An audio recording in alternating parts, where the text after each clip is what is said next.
बाप्पांना मोदक फार आवडतात. मोदक दिले की बाप्पा खुश होतात. साडी चोळी खना नारळानं शृंगाराच्या साहित्यानं ओटी भरली काही भगवती प्रसन्न होत्या आपल्यावरती. आई भगवतीला काय आवडतं आपल्यावरनं घ्यायचं. काय आवडतं आपल्याला?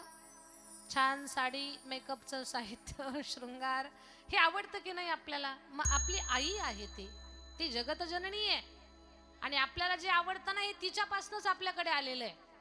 तिच्यामध्ये ते गुण आहेत अगोदर म्हणून आपल्यामध्ये आलेले आहेत. साडी चोळी बांगडी मेहंदी हळदी कुंकू खना नारळानं तिची ओटी भरा. ती प्रसन्न होते. तिला प्रसन्न करण्याचा सोपा मार्ग आहे. नवरात्रीत 9 दिवस उपवास धरा. कोणी काही म्हणणार नाही. तुम्हाला वाटतंय ते करा पण त्या काळामध्ये हे विसरूच नका की तिची ओटी भरणं. ती प्रसन्न होते आपल्यावरती. मोदक दिले की गणेश खुश होतात. नमस्कार केला की सूर्य भगवान प्रसन्न होतात. खना नारळानं ओटी भरली काही जगदंबा प्रसन्न होते. कान देऊ नाही का?